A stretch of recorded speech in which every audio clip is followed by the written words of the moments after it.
Hi, good afternoon, everybody. Good morning. Thank you for, good morning. Yes, sorry, everybody's from all over the world. So good morning, good afternoon, good evening. So yeah, just great. Just wanted to say thank you for everybody for joining us today. Hopefully we'll have a really insightful topic about something that's literally come to the forefront, at the moment with what's going on. So yeah, we've got a great team, a great panel today to just go through some discussions and the conversations going and talking. So I will just quickly introduce the panel, and then they will obviously give a quick intro in depth on themselves.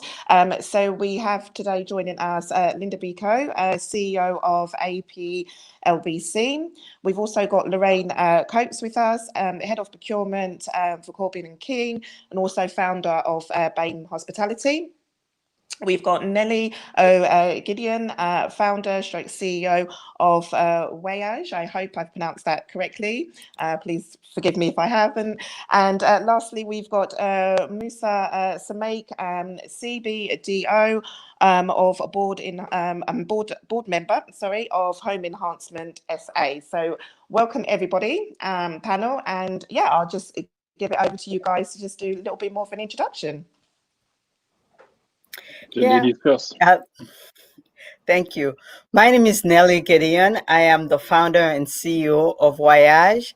Wayaj is a travel platform that provides tools and resources for travelers and hotels to institute sustainable policies in the case of the hotels, and also to connect hotels with like-minded travelers, people who are interested in sustainability. And the way we do that, we have a hotel sustainability rating where we rate the hotels based on 7 criteria, looking at different areas of sustainability, not just the environment aspect of it, but also the social and leadership aspect. We also have a carbon footprint calculator that is available to travelers to calculate the carbon footprint of their trip. And in doing that, they also can offset their carbon footprint by contributing to sustainable projects all around the world. May it be a renewable energy project or a cooking stove in some countries where that's important. There are a variety of projects, and these projects are certified by UNFCCC, the United Nations Framework Climate Convention on Climate Change. Lorraine, I guess. Yeah, so my name's Lorraine Coates. I have a background in multi-site procurement within the hospitality sector, mostly within restaurants. Also have a personal passion to help people move forward. So I also work as a life coach, primarily with women. I help them on improving confidence and improving productivity as well. And last but not least, I run a business, soon to be social enterprise, called Bame in hospitality. And our purpose is very much to support Bame, Black and Asian and ethnic minorities within the hospitality sector, and to offer that support through mentorship, coaching, and creating a real community. Secondly, to provide understanding. So because of my procurement background, perhaps, really numbers and data oriented and driven person. And so creating understanding into the Bame experience within hospitality is something that we'll be doing an awful lot of work on. And last but not least, collaboration. And so we have quite a sizable network already. We're going to create that understanding through data and also through connecting with our members and collaborating with businesses that are genuinely interested in not only moving the needle forward on diversity, but really understanding the whole inclusion and belonging piece, because it's one thing having Bame representatives within the business, but do they feel at home within your business, which is a question to be asked. And underpinning all of that really is creating visibility. As someone that's worked in the sector for 19 years, I feel like I've almost lived a double life in that I work in the mainstream hospitality sector, but I'm also Jamaican, love African food, Asian food, and I spend a lot of my personal time within those spaces. And so, you know, seeing the two business types in parallel has been an interesting journey for me. So that's me. Linda, do you want to go?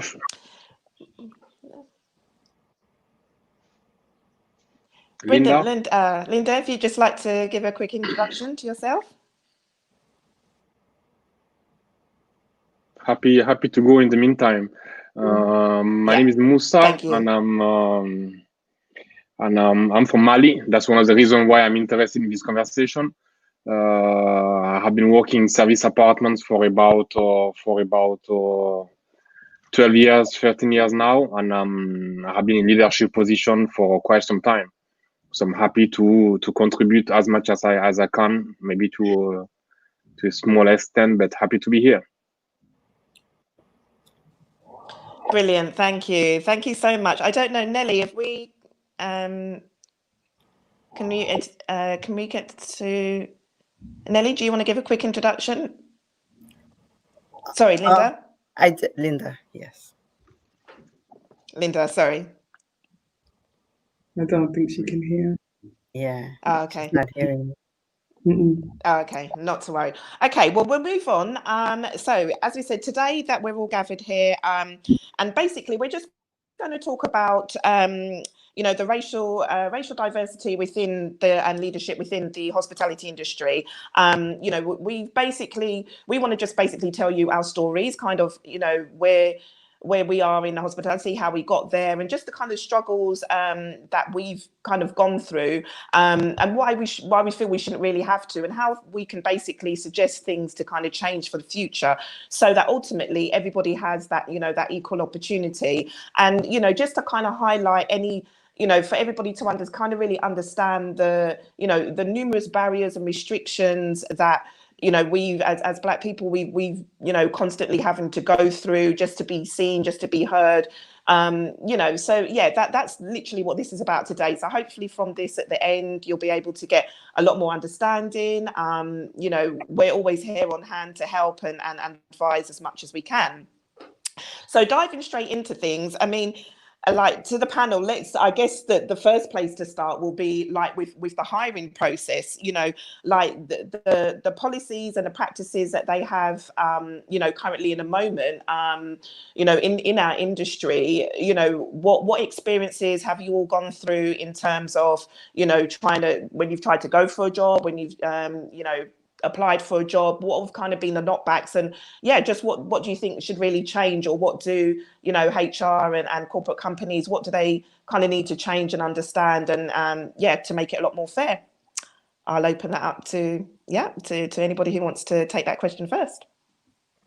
Well, I'll go first. I have to say I'm very new to the hospitality industry, but I'll tell you my background as an engineer. And from what I've seen, it's not very different, where the narrative is the same no matter what industry that you're in. People of African descent and people from minority groups generally, but I will tell you, as my experience as somebody of African descent, the story is always the same. They hire you because there's some laws or some requirement that compels them to have diversity, so to speak. But once you get to the place of work, the environment is not always welcoming. Not always the case everywhere, but my experience is it's not always welcoming. That's why you hear a lot of incidences of, you know, somebody making a racist remark, somebody making a homophobic remark, or whatever. So that's why I believe that just in any other discipline or area, as much the same for the hospitality industry, what there needs to be sensitivity training for people. One, first, diversity at the management and top level has to exist. Otherwise, there is absolutely no way you'll be able to implement, to incorporate a diverse workforce if the management, the top level, is not diverse. So that's one step. And then once you hire people, you have to make sure that you have structures in place that those people of minority background can feel that they are a part of the work environment. Okay. I don't want to monopolize the conversation because I could go on and on.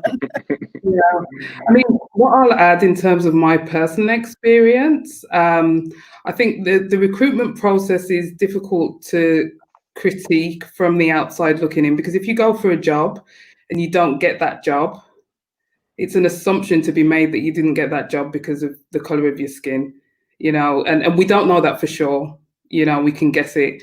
My personal experience has been that, I've progressed because I'm great at what I do, and I'm a nice person, and I come across as that in interviews genuinely, and that has been my experience. And I think that, I can reflect on my 20-year career and say, I've progressed and I've been successful and I'm successful, but I'm an exception. And, I really recognize that. And so whilst I think, especially people from the Bame community can benefit from understanding my journey, it's how we turn my story away from being an exception to being a norm. I would say that things like unconscious bias training and some deep-rooted prejudices are there for sure, but being able to weed them out with training, I'm not sure how that looks, and I'm not sure, I guess from my angle, my primary purpose is to support people, for sure. And I think education and understanding different types of people is really important for the majority to really, or to break down those barriers on prejudice and unconscious bias. So, I find it quite hard to answer that question from my perspective. I am also a recruiter, and I've recruited teams within my previous roles, but obviously I'm a Black woman, so I think sometimes when you're subject to prejudice or you're aware it exists, I think I'd be very ignorant to then do the same to others. So my approach in recruitment is very fair and balanced. But so that's just my view. Yeah, I think I will go a little bit with what Lorraine said. She has been quite successful, and I will say also for my end, I have not been helped by any type of affirmative actions. I was always higher on my qualities, on my strength, on what I can bring to the table, and that's something I have done always in the last 20 years or so in my job. And I have been in leadership position for about 10 years time. So I've been hiring people, I have been helping people come up. But what I think what gets you to the top is really hard work, and also someone needs to give you a shot. You need to be in. Once you are in, you can start moving up. If I look at my personal career, I have been getting promotion, I would say on a yearly or every 2 years. I have been moving up in the company I have been in, and it comes with hard work. If you're a hard worker, actually you don't even see yourself as Black, or people don't see you. They may see you as Black, but since you are adding value to the company, there is not much they can say, and they have to give you that promotion. If they don't give you, they will have too many ways to show that there is a discrimination against you, and that's have been I think that's commonplace in any jobs today in the world. Do your best, add value to the company, and no one can deny you a promotion. If they deny you, there is a social network today that is really wide open.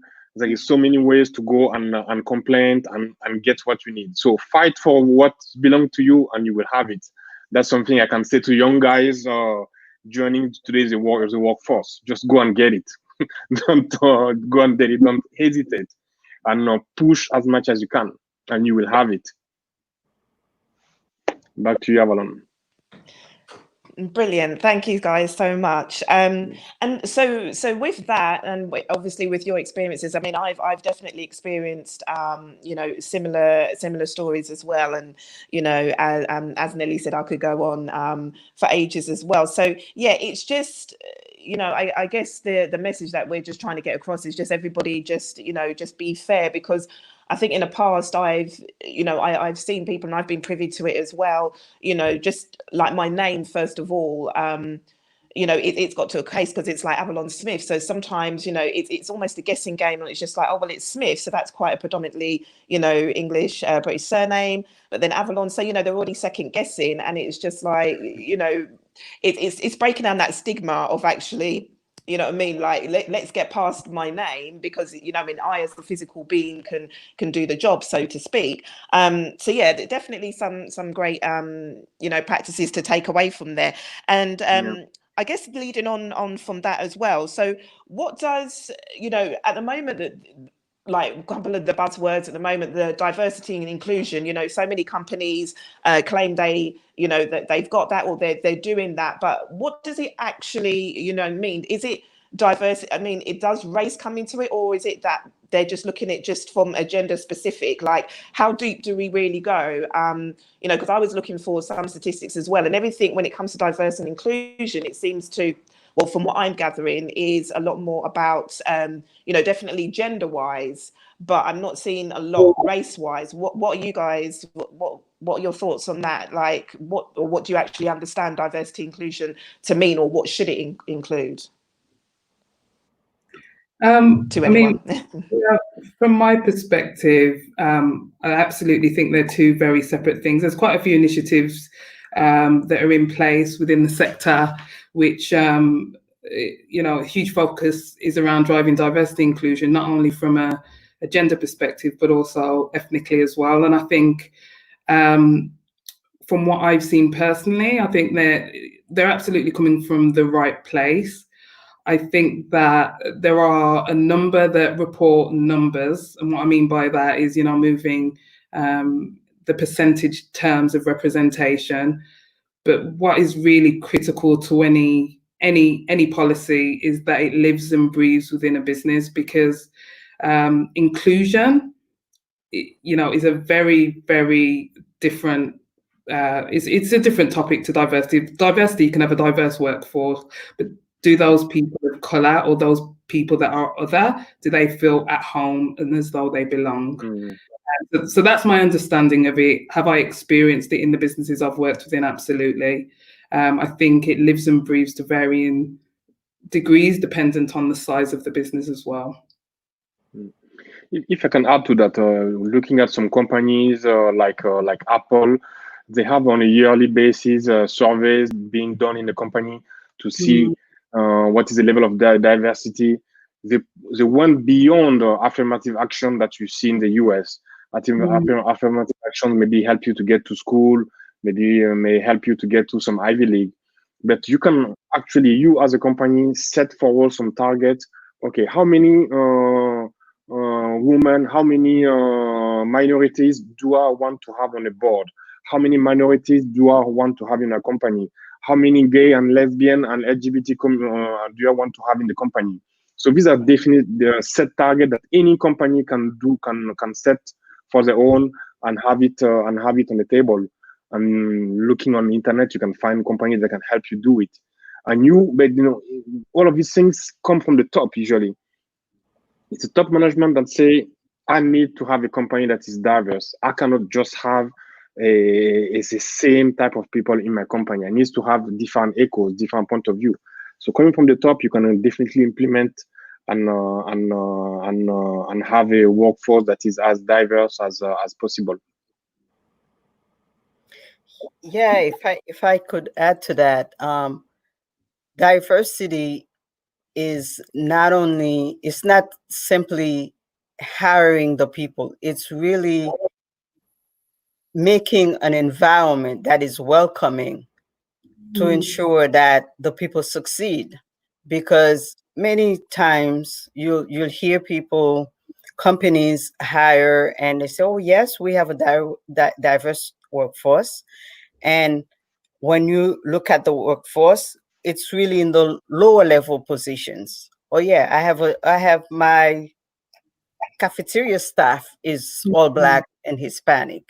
But when you look at the management levels, you know, minorities are nowhere to be seen. So that's one thing that companies have to be conscious of, to make sure that they really have a truly diverse, and as you said, Moussa, diversity is good. It's good for everybody. Everyone benefits because people come in and have different perspectives, different points of views, and it's only a good situation for everybody involved, whether it's the company itself, the management of the company, as well as the customers. Yeah, absolutely. And to that, actually, you can also help even the young guys joining any company. You can do so with mentoring. You can do so spending time explaining to the new hire, to the new one that have just been hired. So all of these things are kind of possible. I remember back in the days at my first job at Hunter College in New York. My first day on the job, they put me through some training, like sexual harassment training, anything against racism. So I think that's a good policy. Why Hunter College did it? Because it was a school. A school sit you down and teach you what are the behavior that are accepted in the school, and what are the behavior that are not accepted. So it's really about a matter of training and explaining things to people. Any issue, someone will tell you, be careful. This type of questions or way of moving around are not accepted here. So it's you as a company who has to decide what are your ethics, what are the behavior that are accepted in the company, and what are not accepted. And it can be done through teaching and long-time teaching. Yeah, training is definitely an important part of it, but it's only one part of it, because you can train as much as you want. You do not hire people in management positions so that the young person who's coming up can look up and say, oh, well, if this person can make it, I can make it too. And also, it's usually a sign that your environment is welcoming enough for somebody of a minority background to succeed. So definitely training, but it cannot be left to just training. I'll tell you, my background is electrical engineering.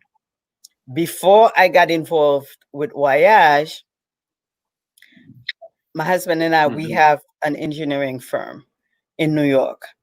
And I tell you, I mean, even in the engineering industry itself, that's where it gets really tricky. You hear about the government, the state and New York City, establishing programs to encourage minority businesses, which we want with. But when you look at the program and you're part of the ecosystem of it, and then you start realizing how structural racism still permeates even what is presented as a good thing. So that's why we have to be very careful to not look at the surface of the problem, but really get really deep into the core of it, because it is, at least for my part of the world, being in the US, it really is entrenched in everything that this society represents. Everything. I think there is a really interesting question here from Susan Williams, who would like to she is asking if we will welcome some type of assessment on anti-racism.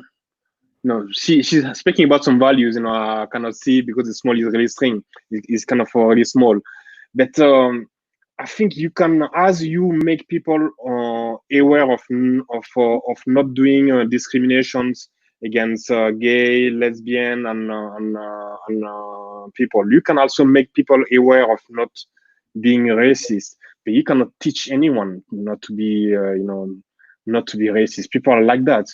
You can teach them to be sensitive to it. You can teach them to be aware of some behaviors. But you cannot teach someone not to. I don't believe you can teach someone not to be racist, because they're racist. I guess like that, until they get to go around to meet different people, until they get to meet Black people, live in the community, until they have gone through some steps. They will always stay racist somehow. And it is not my job to change anyone if they're racist. Actually, I don't care. I will say, just stay where you are. don't come near me. Leave me alone. And that's it. I'm not here to teach you not to be racist. I could care less, actually. I rather spend most of my time with someone who wants to learn a little bit and who wants to go beyond my color. That's how I see it, to answer to Suzanne's comments. I don't know if I answer your comments, Suzanne, sorry. But if I could add to that, you're absolutely right. You cannot teach people to be racist.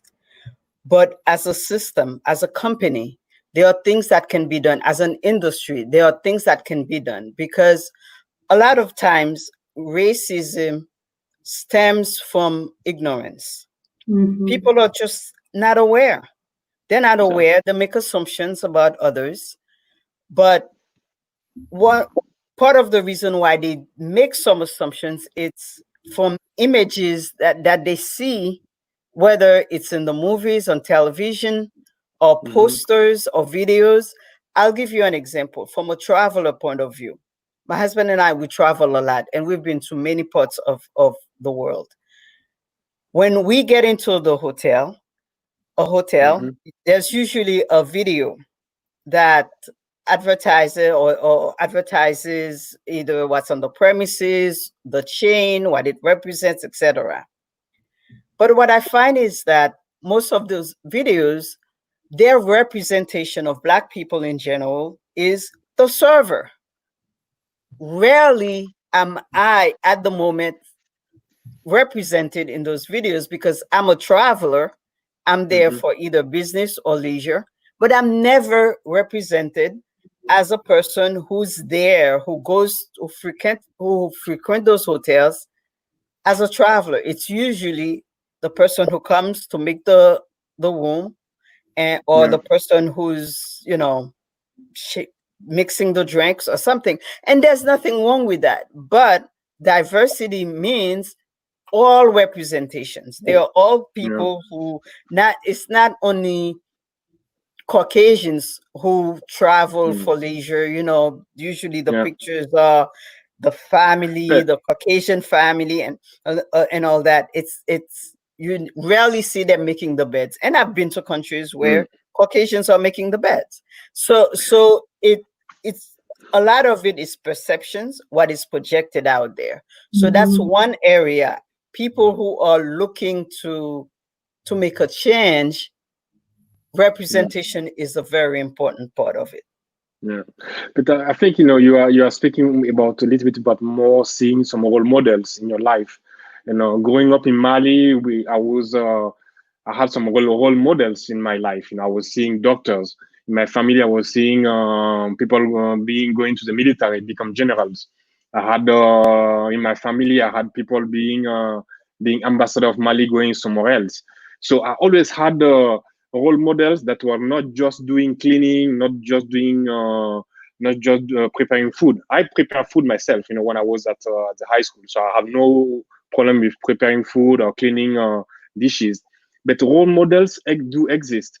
Even in the US, when I was growing up, I was looking up at Colin Powell as wow, he's the highest. He was, I think at that time he was the chief of staff or chief of whatever, in the military. He was black. Today, I think 2 days ago, I just heard that a black guy gentleman was just nominated as the first chief of Air Force in the military. So role models do exist. And I also remember Boutros Ghali. He was the first UN president. So role models do exist. We just need to look for them and teach our kids to look for them, to look at them. And even looking at us, so guys, don't go and looking at just someone cleaning the floor. Look at someone who is a surgeon. Look at someone who is a lawyer. Look at someone who is an architect. So diversity do exist. And I'm going back to one of the ladies' questions about what can we do as a specific step to help diversity in the workplace, in hospitality or somewhere else. I will start with affirmative action somehow. It's really key in if of course you need to have the skills, but if you have the skills, someone needs to help you get into the job. And that can be done through affirmative action. Is something that exists, that has proven to be useful. There is data behind it that helps. I think the question was again from Susan Williams. It's something that definitely helps. Affirmative actions. After affirmative actions, you need to do some trainings. Trainings is really key. Maybe Lorraine, you want to add something to that? I mean, I'm torn on affirmative actions just because it involves putting people into spaces that they're not welcome and they don't feel happy, and that doesn't create an environment for anyone to thrive. So I know someone asked about solutions. I don't think the minority are in a position where we'll be able to drive change. What we can give is understanding and insight into our experience, and work with people that are open and receptive to that change. But I struggle to see that the solution sits with us to find and implement. We can be a part of it, but the issue is not with us, if that makes sense. Like we don't have an issue to resolve. It's an issue that sits outside of us. So yeah. I agree. I agree that really. No, seriously, I agree with Lorraine that the burden is not necessarily on us to solve the problem. It's worldwide because we did not create it. We won't necessarily come with the solutions for it. And that takes every aspect, every levels of society, because there are certain things that are so subtle that even we miss it, but it's there. Those are those little things in terms of representation or lack of. Yeah. That's what perpetrates other people's perceptions of us. And these things are not our responsibility to solve. And we're not in a position to solve them. We do not control Hollywood. We do not always control the images that represent us, that everybody gets exposed to all over the world, through movies, television shows, etc. In fact, when we finally get control of it, the image is very different. And I'm referring to the most recent producers that we've had in Hollywood. The movie, oh my gosh, my favorite movie, and I'm escaping, the title is escaping me right now. Malcolm X. Yes, I love Malcolm X. Idol of mine, but I'm thinking more recently. Okay, it'll come to me. The Pursuit of Happiness. The Pursuit of Happiness. No, it's a superhero movie. That's what I've been. Oh, Black Panther. Black Panther. Thank you. Yeah. Black Panther. So here you are, somebody who has who's put in a position to influence what image of us gets out there. Yeah. I mean, the movie itself has some things that one could discuss, but in terms, generally speaking, yes, the image Wakanda of, forever. Yeah. I tell you, I was in the theater watching that movie. As a Black woman, I felt so powerful in that moment. So again, it is things like that that will change people's mind. But for as long as the images that we've been accustomed to, as long as they're reinforced, there's no way you can ask people to change. I mean, it's not a matter of us individually who we look up to. Yes, there are a zillion of role models out there, but on an industry level, that's where the change has to be made. People, I should be able to, I travel, I frequent your property. I should be able to turn on the TV when I get there in the commercial and see myself represented. That's coming, that's coming. Yeah, sorry to interrupt. Because otherwise the message is that I do not belong, someone else does, and my place is to be doing something else. And these are things that the industry can look into and said, okay, for going forward, we're gonna change. Because two things. Just sorry, just to add. Go ahead. Sorry, go ahead. No, ladies first. Go ahead. You finish. Yeah. Yeah, because I was gonna say, a lot of times, it doesn't take a lot of preaching or teaching for people to get certain messages. It's what you do, what you project out there. Yeah. But on that, I still believe. Actually, I'm a huge fan of Black Panthers, and I can also give you a second movie that my kids are always watching. Is the latest Spider-Man, because they need to have Miles Morales. So he's a biracial kid. So he's not the Peter Parker that you need to see. He's Miles Morales. So my kids, they know him, and his dad is like me. So when my kids telling me, "Oh, Dad, look at you on the TV."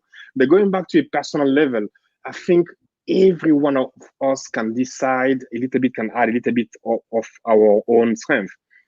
I consciously choose to buy things where I can see myself in. If there is an advertisement where I can reflect and see myself in, yes, I will buy the product. If I see that this thing is all white or has nothing to do with Black people, that I will not be keen to look at your product. And if I hear bad comments, in the last few days, I think we have all seen on social networks companies that are a little bit racist, companies that have not been treating well Black people. So these companies, I will not buy from you. So we have power. That's what I want to say. We really have power. We as a community, we as individuals, I can influence on my small circle the way people look at Black people, because they see me as a Black person. Anywhere I go, the first thing, okay, he's a Black guy. He's nicely dressed. He seems to be articulate and these stuff. But at the end, I can decide. I can shape a little bit how people see our community. At least that's something I have been trying to do. It may be a burden on that I have taken, but I have tried to do so for the last 20 years. I was always the first in school, only Black. When I went on the board of Vision Apartments, only Black. When I went to the board of Haldis, only Black. Homenhancement, only Black. Head of sales, only Black. So these things, you will have it coming, but it's us proactively trying to shape a little bit the narrative that is going with being Black around. At least that's what I have been trying to do. So I believe in my power in influencing a little bit the people around me. I think I may be wrong, but I have been trying to do so for the last 20 years. I think for me as well, going back to what Lorraine said as well, I think, and one of the questions that was asked, I think literally what companies can do today, one of the things is, as you said, it's just like, we didn't bring this problem, so if you do have, Black people, Asian people, whatever, working in your company, like actively go and speak to them, because that's sometimes what I've noticed as well, definitely with me within hospitality. It goes back to what Nelly said. There's a whole heap of presumptions, so I've gone to like supplier events, and straight away, other like people that I know or don't know, it's just like they just automatically feel so comfortable, like they will refer to like a comedy program, that's just featured with a load of Black people. So it's all these presumptions straight away. And it's almost like I'm supposed to stand there and smile with it and be like, okay, just to fit in. So, if you have somebody, of color, that you have in your workplace, like go and speak to them and ask them, what, and understand from them and get educated that way, and then actually start to, start to make that difference within your company, so then you can broaden it out, and then they've actually got a voice, rather than, we shouldn't have to come to you guys and, to ask for this, that, the other. It's just like you should be actively coming and asking us and pushing it and making the awareness, go forward that way. So is one of my little ideas in terms of what we could do. So there's some other questions coming actually through as if I could just add, I like your point. The idea, to me, this is the moment where the larger population should take the time and educate themselves to find out why are we where we are now today.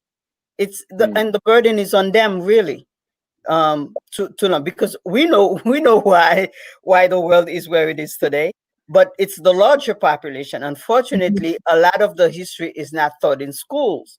So now this is a watershed moment where people should really be taking the time and really learn the true history that brought us to where we are today. And not until that's done, there's very little change that can take place.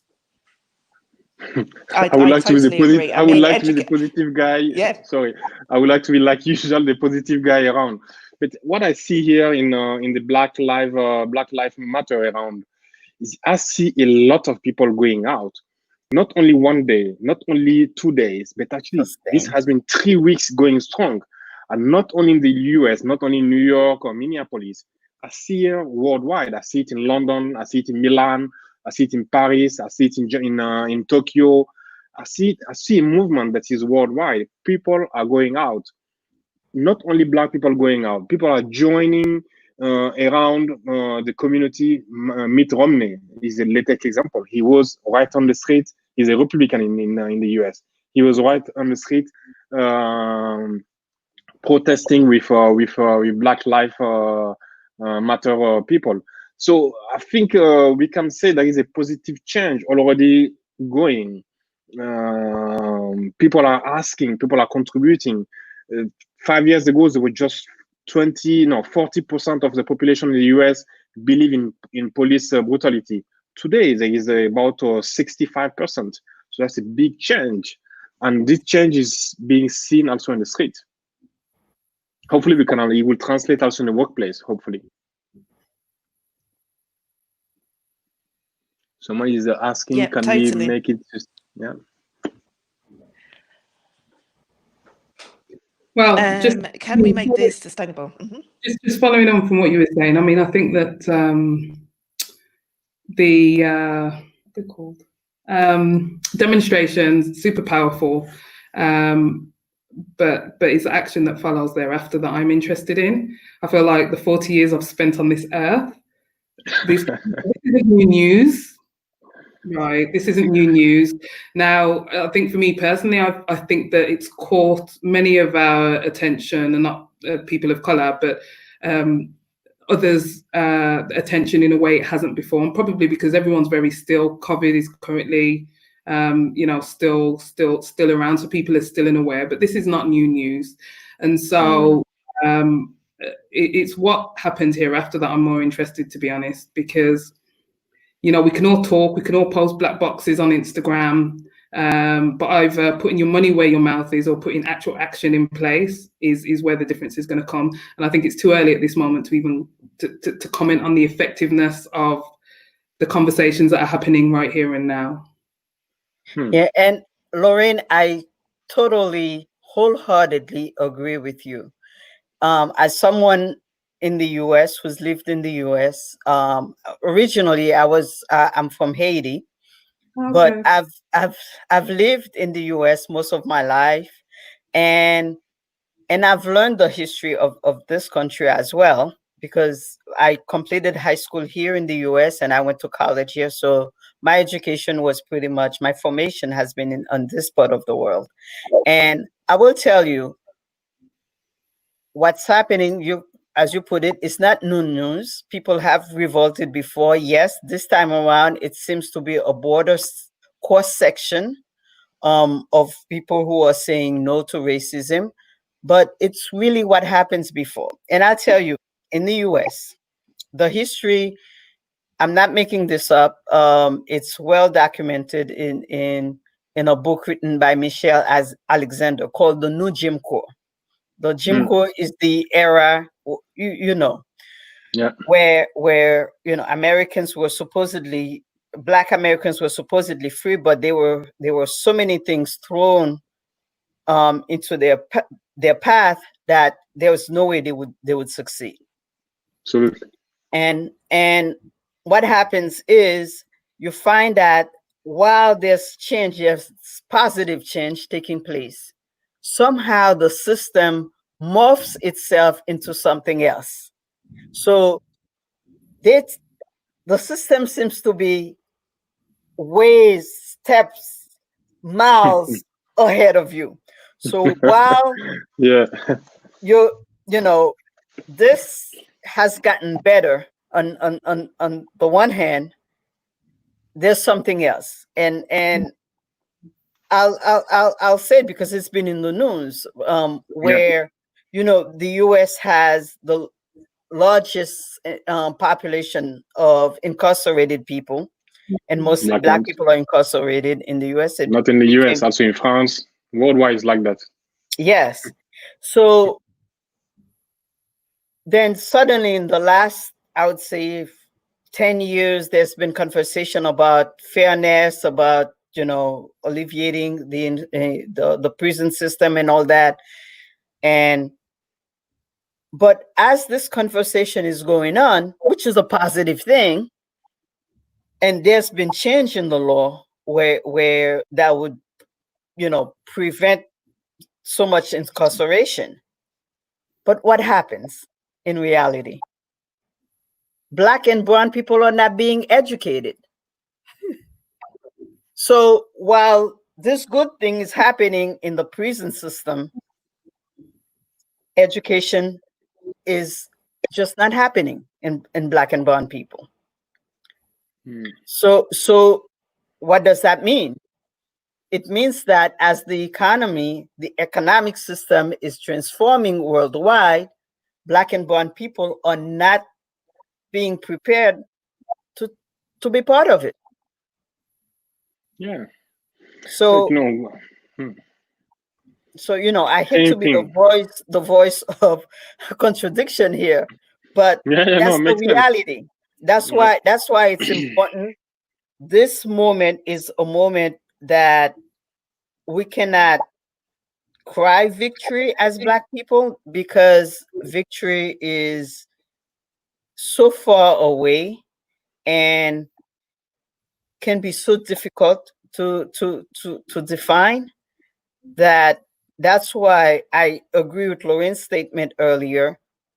The burden is really not on us to fix the situation. It's really the larger population that needs to educate themselves and come to the realization, because they control the economies all over the world. When I say they, I mean the larger population. Black people do not control the economies of the world. So then it's really on them to say, these are the actions. Sympathy is nice. I mean, I love hearing about my non-Black friends who ask me how I'm doing, how you taking it, how you coping with these days. Fine, love it. But tell me what you're doing to be actively anti-racist. That's what's important to me. Definitely. If I may add, even on that end, what's important it's every single one of us helping Obama, the latest the US president. What he's doing, keep your brother or help your brother. He's forcing, brother's keeper, exactly. So that's something interesting. What does it do? It tells people to go and register. If you go and register, you push out any politician that is racist. If you go and vote, you can. It's really you can. You have to do it. You need to make a conscious effort to go and register in the census, so they see that you exist. And when they see you exist, you have your voting card. You go, you vote, and you get someone out. You really get the racist guy out. If you sit home and you don't need nothing and you wait for help, you go nowhere. That's something I have learned in my life. So you need to make a conscious effort to organize yourself as a community, to organize yourself in school, to get kids to go to school, and to strategize and go and get things done. If you wait for the help or people to change, we are 100, 200 years away. So I'm maybe too optimistic, but I think it takes a conscious effort of the community to go and do it. Really get these kids to school. If they cannot finish college, put them to community college. They will learn something. If they cannot do so, put them to learn something they can use on a daily basis. Education, you can do it. And go and register to vote. If you register, Trump won't be in power. No racist will be in power today if Black people in the US were to go and vote. If they stay home and, can you do? Exactly. And, I completely agree with everything that you guys have said, but the education part of it is so, so important because, every country, has its history. And, at the moment, everybody, is in uproar with statues being tumbled down and what have you. But, in school, like definitely for me, like I remember in school, I was taught, about Winston Churchill, but all I was told, so many parts of it was picked out, but all I was told is that, he won us the war and, he was prime minister and a few other bits, but, exactly. But none of that was taught to me. But as I went off myself and went and actually learned what he did around the world, and horrible. Me that's not a hero. So why is there a statue? Like if you're going to have a statue, have a plaque underneath it which tells you exactly how many people they killed, how they got their riches, so then people can understand like, oh, okay, well actually then a heroic statue is somebody who's literally done the good for themselves and for their people, they like literally from their heart. So if you're going to have multiple statues around the world of people who've literally just got their riches from specifically going after one skin color and just and Elliot, how is that heroic? So that's the stigma you've got to break. People have got to you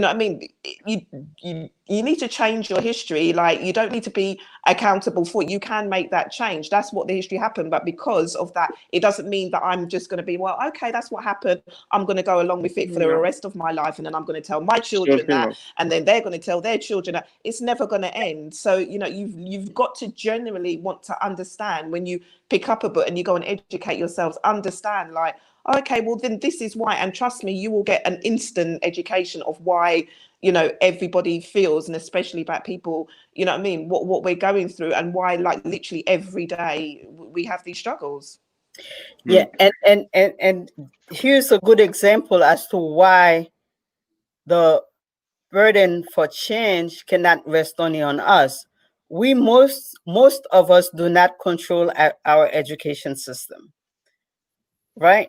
So if we're talking about educating or re-educating the population for a better representation of history, it's not going to come from us. So and I have to say though, this issue is not just in the majority European countries. I was in Benin 3 years ago, West Africa. Yeah. And I was shocked. Being from Haiti, I've always learned that most people from Haiti or from Benin, maybe the affinity with voodoo, the rituals, possibly don't know. But I was very curious about Benin as a Haitian person. And I went to visit Benin. Two things happened while I was there. There was a young man who we were visiting some statue or some a building. No, actually it was one of those buildings where they kept slaves before the transatlantic voyage journey. So we were visiting there, and then there's a really beautiful representation of different parts of history. And in a conversation asking about the representation, and I think there was something about Haiti there, and the young man proceeds to tell me that Haiti gained its independence in 1868. And I'm like, what? Where did you get that from? I said, Haiti has been independent since 1804, 1803. We fought the independence in 1803. In 1804, we gained our independence. He asked me, are you sure? I'm like, well, I'm pretty sure. Toussaint Louverture. Yes. He should know that from school. He should know that from school. He was not properly educated. That's exactly it. He was taught that Haiti's independence was in 1868. And to me, here you are, an African country, right? Well, very much there, but an African country, they don't even know when Haiti gained its independence. So that's why, to me, we need to be vigilant, because those things that may seem to be inconsequential, but the message, and to me, that's why we need to be very vigilant. Another thing, sorry. Yeah, no, I was going to say the other thing that shocked me while I was in Benin is most people in the world know the history of Toussaint Louverture, right? Who fought independence war in Haiti, and how Toussaint Louverture defeated the biggest model. So we look up to him somehow. Biggest strategists, right? And I'm in Benin, and people are excited that there is a statue of Toussaint Louverture in Benin. So immediately we were very excited. So we wanted to go see it. We go see it, and I get there, and I see the statue of this old man standing like, all slumped down. I'm like, what? That's Toussaint Louverture? And they tell me, yes. I'm like, there's absolutely no way, because I've never seen, clearly I did not meet Toussaint Louverture, but I've never seen any image of him looking all slumped. It's usually a fine, man, black a man, warrior, etc. But this statue in Benin was this old man slumping, holding a piece, whatever. It felt like it was what you call it, a cane to me. And then when I came back, I'm like, wait a minute, this is ridiculous. I've never seen a picture. And it turns out that Toussaint Louverture did not live to be that old. Yeah. He did not reach that age. So that's why, to me, images are very important. Everyone needs to educate themselves. Yeah. We need to educate ourselves. You can get different sources of information.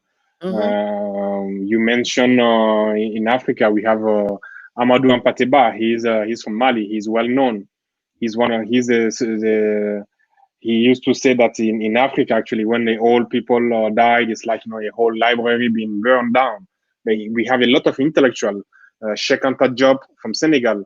he wrote a full history of African history, not going on the Black African, but also going to the Nubian, going to Egypt.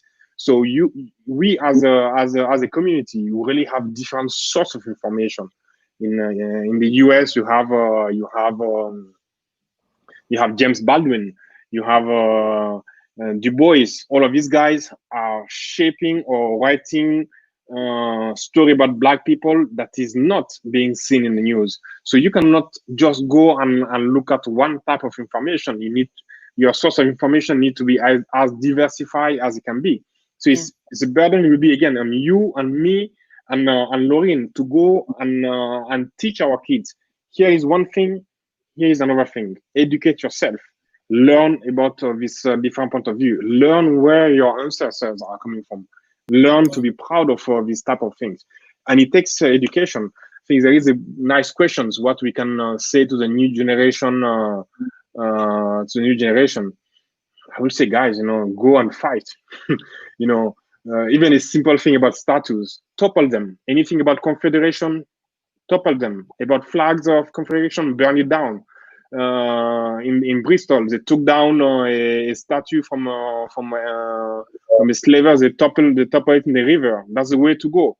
So there are things that has to be done.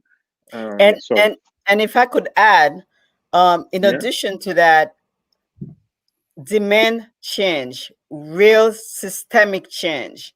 The education system must be more representative. And I know in the US, the African experience is, the Africans they don't even use the word slave in some instances, were brought over to work in the US. No, that's not the history. We were brought to this side of the world as slaves. We worked to make the countries what they are, whether it's the British Empire, the American country, the United States. We worked to make it what it is now. I remember when I was in MBA school, where I had a professor telling me how the economic system in the US was this, the richest country in the world, and I'm sitting there and I'm thinking at the moment, I'm like, yeah, I would be rich too if I had free labor for hundreds of years. For 400 years. Yes. 450 I would actually. be very rich too. So to me, we have to demand systemic change. The education system has to reflect everybody and what their experience has been. One last thing on that is I have a son who's now a big man, 30 years old. I remember when he was in middle school, his school was organizing a trip to the Boston area, New England, where there's a lot of history. That's the first one of the 13 colonies, etc. So they had a meeting with the parents before the trip to go over the itinerary, etc. So I'm looking at the itinerary. They're visiting the Smithsonian. They're not Smithsonian. I'm sorry. They're visiting this museum here, Plymouth Rock, etc. All these places where represents white history. And I'm like, excuse me, Madam Teacher, I don't see anything here represented the experience that my son's ancestors have lived. And I had a white parent, answer for the teacher. Well, time is limited. We don't want to have time to do this. And I'm like, no, you have time to do all this and other things, but this is also part of American history. And not until the time where our experience is also part of the border experience, part of the border history. And that's what you call marginalization. We're going to be marginalized. And our kids will grow up not knowing their history, which is the case now. So individually, we can teach our children, but the burden cannot be on us. The burden is on the education system to have a fair and inclusive representation of history. As simple as that. Couldn't agree more. Yeah, we have more black, I would say, teachers too. They will diversify the curriculum, and that's what they're doing even at at school. That's what they're doing in university. You have Africana studies in many of the school. Yeah, so school is key, and even in school you need to have diversity. Once you have diversity, the whole thing goes by itself. It just open up. Yeah. Yeah. Lorraine, anything to add? You have been sitting quietly over there. Really hungry. So that's what happens when I'm really hungry. But nothing to add really. I do echo the education piece for sure. You know, I mean, we know that to be fact. I didn't learn anything about any of my history growing up, and balance is important. So no, I agree with all of your comments. Yeah. Yeah, it was nice to have these really beautiful, powerful ladies around. Really nice to have that. And diversify on. Yeah, Rita is here. I kind of wanted to jump in because there has been a lot said about stories, and I really wanted to thank you all for sharing all these stories and educating us, because when the whole movement started because of George Floyd's murder, if I must say, I thought, I don't see color. I learned from Lorraine that it's okay to see color. It's okay to be different. Yes. I learned from Avalon that there is no right thing to say as a white person. By saying something, it's already, a great help for anybody. For Black people, just talking about it. I learned from Moussa, and this is when I always think of Moussa, I never seen him as a Black person or having a huge history, because he's so gracious. He's so sophisticated in anything that he is projecting, that he is not making the sort of stereotypes that you've been mentioning, that people, when you look at a Black person, for example, you straight away thinking, lack of education, or you all mentioned the stereotyping, not working in the hotel industry as a leader, but working at the bar, and the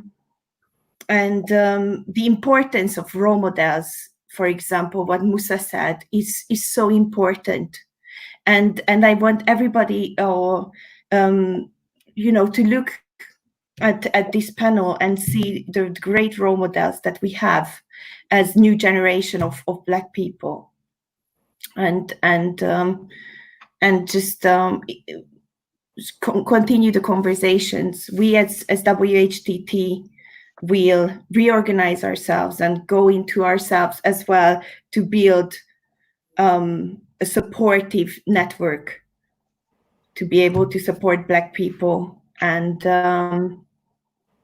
I just wanted to thank you all. No problem. And also, it's very inspiring just to be connected with you as leaders. And now we got to see, the story behind the story. If there is anything, yes, sorry. Yeah, nice chatting with everyone. So, go ahead, Nelly. I tend to interrupt you. Apologies. I want to thank you. I'm sorry. I want to thank you, Rita, for the opportunity. But in closing, I'd like to say that really now this is the moment for white people, Asian people, even African people to educate themselves. It's a watershed moment. It's time to really educate themselves and also go back to their communities and educate their communities. Because as we've said on this panel, the burden is not solely on Black people, it's also on the rest of the world. And the more the rest of the world educate itself, the more inclusive of a society we will have. Mm-hmm. Exactly. I wanted to share something that deeply saddens me. We have been doing these live sessions since the end of last year. Every and each episode gets the same amount of exposure, marketing, and PR that every other. In the past weeks, I have only seen messages of support on social media. And one conversation was very, always very important. Is this hypocritic? Is it just for that one day, or is it forever? Now, I'm very sad because this session is the least viewed session right now that we have had, and I'm shaking because what I see, and I had to share this. What I see is everybody on social media putting their flags, but when it comes to educate yourself and hear the story, you are not making your presence here. Yeah. And we understand why we understand why you we have been there. I mean, it's probably not new news or surprising to the the five of us sitting here today, and that's where we need to progress beyond. But we're not there yet. We've got huge hurdles, cliffs to jump over, and absolutely the proof is in the stats. But it's not a surprise to me personally, and I am an optimist, but I understand the world we're living in and have lived in, so. Thank you, Rita. I'm sorry. Usually my words are always for support, and we are always very glad, even if 5 people tune in into our live sessions, these 5 people are listening. But it was important to say to those who are listening to also spread the word, because these are the real things, and it's not what you put on your Instagram is the real thing. Yeah, thank you for sharing this, Rita. It's really important. It's really what matters. Just put yourself out, say things as they should be said, and put a human into it. Put yourself into it. If you put yourself into it, people feel it's coming from you. It's perfect. We take it, and for me, it's enough. Even if the 4 or the 5 of us only were here, it's a nice chat to have. Nice conversation to have. And And Rita, the struggle continues. It's good to know that you are on our side, and appreciate it. Appreciate the opportunity. Yeah, thank you so much to all. That being said, let's have a drink. To celebrate again, you have to celebrate. From what I see, guys, again, I'm not a foolish optimistic. I'm 47 years old.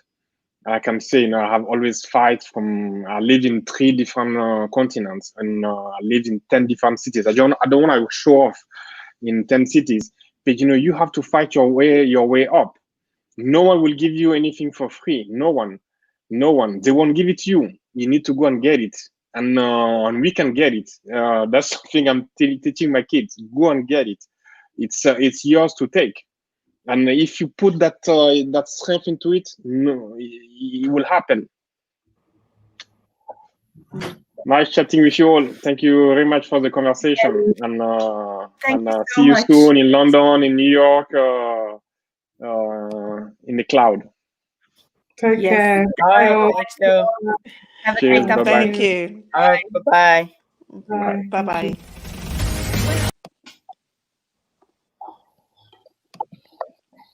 Okay.